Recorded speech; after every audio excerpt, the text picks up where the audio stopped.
Մերձավոր Արևելքում ընթացող Միացյալ Նահանգներ-Իրան պատերազմն ավելի խորքային է, քան լուսաբանվում ու խոսվում է լրատվամիջոցների առաջին էջերում։ Առաջին հայացքից խոսվում է միջուկային ծրագրի եւ ռազմական լարվածության մասին, սակայն իրականում պատահածը շատ ավելի լայն ու բազմաշերտ խնդիր է։ Այս պատերազմի հիմքում կանգնած են ռազմավարական, քաղաքական ու աշխարհաքաղաքական շահեր, որոնք պատմական խորություն ունեն։ Իրանագետ Վարդան Ոսկանյանն ընդգծում է, պատերազմը ղեկավարում են երկու հիմնական խաղացողները՝ Միացյալ Նահանգներն ու Իսրայելը, որոնք չնայած համակարգված են գործում, բայց ունեն տարբեր ռազմավարական նպատակներ։ Միացյալ Նահանգների պարագայում ըստ էության հիմնական նպատակը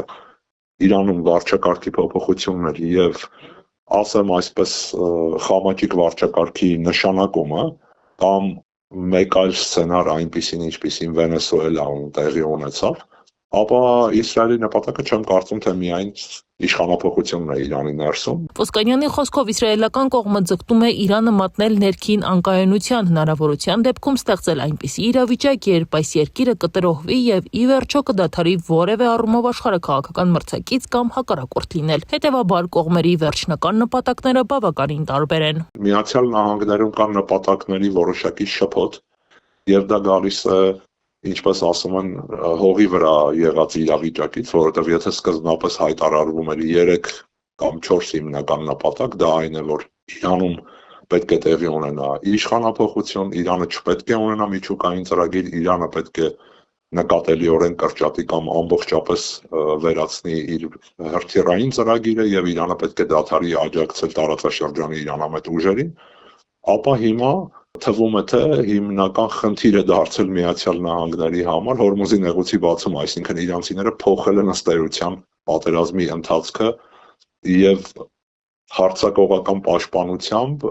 հակելով եւ կառավարելով Հորմուզի նեղուցը ըստ էության խնդիրը տարել այլ ուղղությամբ։ Քաղաքագետ Արա Պողոսյանի խոսքով առաջին հայացքից թվում է, որ խնդիրն Իրանի միջուկային ծրագիրն է կամ Իրան-Իսրայել հարաբերությունները, սակայն իրականում սա գերտերությունների պայքար է հեգեմոնիայի համար։ Եվ եթե մենք գնում ենք դեպի տեսություններ, նաև տեսնում ենք, որ թեպետ առաջին հայացքից կա տպավորություն, որ ինչ-որ կրոնական կամ քաղաքակրթական ենթատեքստ կա, սակայն այս տպավորությունը արագ կարելի է, այսպես ասենք, չեզոքացնել, եթե տեսնենք օրինակ Թուրքիայի դիրքորոշումը հակամարտության մեջ, որ ունի սիտուատիվ